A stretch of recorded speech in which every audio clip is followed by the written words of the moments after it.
اگر سب کچھ نماز اور حج اور دیگر معاملات قرآن میں موجود تھے اور حدیث اور حجت کی ہمیں ضرورت نہیں ہے حدیث کی، تو پھر یہ ساری باتوں کا کیا جواب؟ یہی وجہ ہے کہ مستدرک حاکم میں ہے، ایک شخص صحابی رسول عمران بن حسین رضی اللہ تعالی عنہ کے پاس آیا۔ عمران بن حسین کثرت سے احادیث بیان کر رہے تھے، صحابی رسول تھے، احادیث بیان کر رہے تھے۔ تو اس نے کہا جی کافی عرصے سے دیکھ رہا ہوں آپ احادیث ہی بیان کرتے ہیں، احادیث ہی بیان کرتے ہیں، آپ یہ حدیث نہیں ہمیں قرآن سنایا کریں بس۔ وہ سمجھ گئے کہ حدیث کی حجیت کا منکر ہے، کسی نے اس کو یہ پٹی پڑھائی ہے کہ قرآن میں سب کچھ ہے، حدیث کا نعوذ باللہ کیا اعتبار ہے۔ آج کے جو منکرین حدیث ہے ان کے پاس تو پھر بھی ان کی نظروں میں وزنی بات ہے کہ حدیث محدثین نے 200 سال بعد لکھی ہے، اس کا کیا اعتبار ہے۔ تم جیسے بدبخت صحابہ کے دور میں بھی تھے جو ڈائریکٹ آمنے سامنے صحابی رسول سے حدیث سننا بھی برداشت نہیں کرتے تھے۔ صحابی رسول کو کہہ رہے ہیں کہ آپ ہمیں قرآن سنائیں، ہمیں زیادہ حدیث نہ سنائیں۔ صحابی رسول جلال میں آ گئے اور جو بات کہی کائنات کے کسی بھی منکر حدیث، کسی بھی ملحد اور زندیق کے پاس کوئی جواب نہیں ہے اس بات کا۔ انہوں نے کہا ادھر آؤ، قریب آؤ میرے، کہا سچ بتاؤ، یہ بتاؤ جو تم نماز پڑھتے ہو یہ پوری نماز قرآن میں دکھا سکتے ہو؟ جو تم حج کرتے ہو یہ پورا حج قرآن میں دکھا سکتے ہو؟ جو تم زکوٰۃ دیتے ہو زکوٰۃ کا نصاب پورا احکامات کس پہ فرض ہے، کتنا مال پہ فرض ہے اور کتنا فرض ہے اور کس کس کو زکوٰۃ دینی ہے،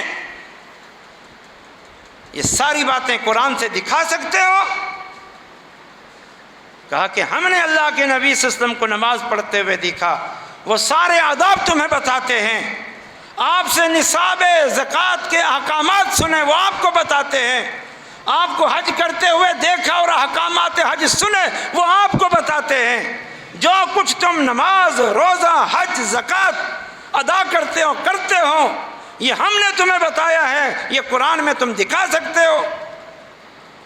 اس شخص کی آنکھیں کھل گئیں، آنکھیں کھل گئیں، اس پہلو سے کبھی سوچا بھی نہیں تھا۔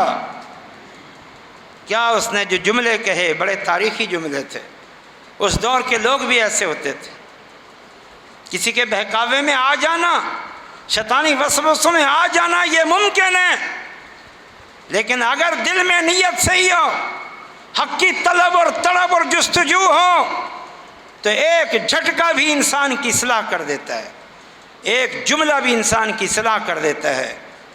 اس شخص نے آگے سے جو جملہ کہا وہ بھی یقین جانے سونے کے پانی سے لکھنے کے لائق ہے۔ اس نے کہا احیاک اللہ کما احییتنی، عمران اللہ تجھے زندہ رکھے، تو نے آج مجھے زندہ کر دیا ہے، تو نے مجھے زندہ کر دیا، مجھے تو ان جاہلوں نے مار دیا تھا جیتے جی، مجھے تو دین سے دور کر دیا تھا، شریعت سے دور کر دیا تھا، بہکا دیا تھا ان ظالموں نے، آپ نے یہ بہترین بات کہہ کے مجھ مردے کو زندہ کر دیا ہے، اللہ آپ کو زندہ رکھے۔ علماء کی مجلسوں میں بیٹھا کرو، ان پروفیسروں کی، ان مجددین کی، ان محض یونیورسٹیوں کے پی ایچ ڈی حضرات کی مجلسوں میں بیٹھ کے دین مت سیکھو۔ انہوں نے کہاں سے پڑھا ہے؟ انہوں نے پڑھا ہے ملحد پروفیسروں سے، کمیونسٹ پروفیسروں سے، سیکولر پروفیسروں سے، یا پھر اپنی مرضی کا پڑھا ہے، یا پھر انہوں نے مستشرقین کی کتابیں پڑھی ہیں۔ مستشرقین وہ غیر مسلم جنہوں نے اسلام کا مطالعہ کیا اسلام پر تنقید کرنے، اسلام میں کیڑے نکالنے کی غرض سے، اسلام پر طعن و تشنیع کی غرض سے، یہ ان غیر مسلم ایجنٹوں کی کتابیں جو انہوں نے اسلام کے خلاف لکھی، اس کو پڑھ کے آ کے مسلمانوں پر اعتراض کرتے ہیں۔ عافیت چاہتے ہو، سلامتی چاہتے ہو، تو پھر علماء، شیوخ الحدیث، مفتیان کرام، راسخین فی العلم کی مجلسوں میں بیٹھو، تمہارا کوئی شبہ ہے، تمہارا کوئی اعتراض ہے تو ان کے سامنے رکھو۔ تو بہرحال بات یہ ہو رہی تھی کہ حجت حدیث اور سنت یہ حجت ہے، یہ وحی الہی ہے، وحی الہی۔ جیسے کہ ہم نے کہا، اس بارے میں ایک بڑی عظیم حدیث سنیں جو ابو داؤد میں ہے، جامع ترمذی میں ہے اور دیگر کتب میں ہے۔ نبی صلی اللہ علیہ وسلم نے ارشاد فرمایا، سبحان اللہ، فرمایا خبردار، تم میں سے کوئی شخص اپنے کسی تخت میں بیٹھ کر جب اس کے پاس میری طرف سے کوئی حدیث آئے، میری طرف سے میرا کوئی فرمان آئے، خبردار وہ آگے سے یوں نہ کہے بیننا و بینکم کتاب اللہ، ہمارے اور تمہارے بیچ میں اللہ کی کتاب موجود ہے، ما وجدنا فیہ اتبعناہ، ہم جو کچھ کتاب اللہ میں پائیں گے، قرآن میں، بس اسی کو کافی سمجھیں گے۔ فرمایا خبردار کوئی شخص میرے آئے ہوئے فرمان کو سن کر یہ بات مت کہے۔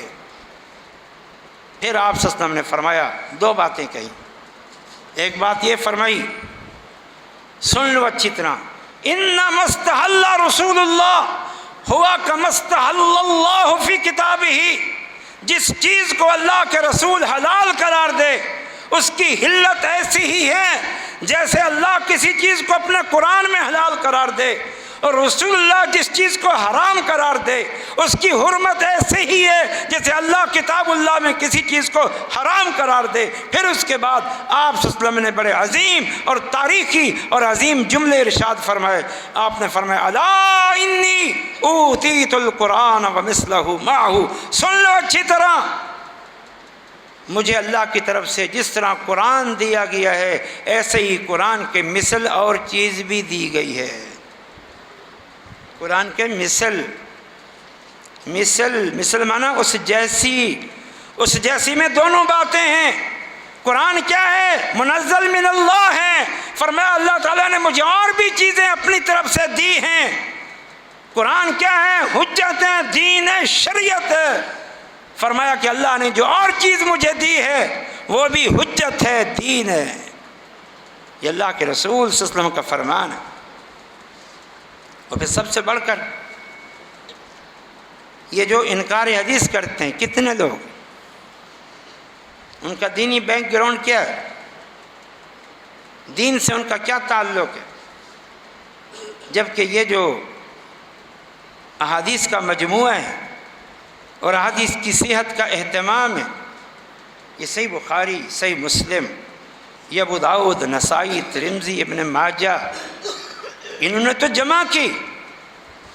پھر وہ روات، ان کے اساتذہ ہر صدی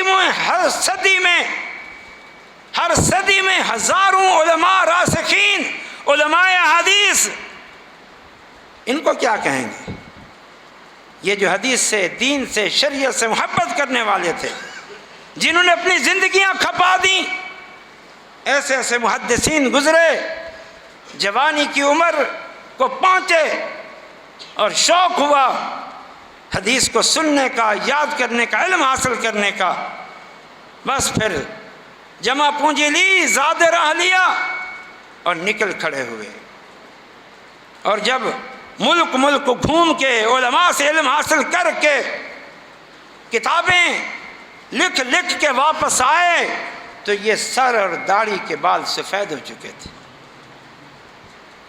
ایسے سینکڑوں محدثین مل جائیں گے۔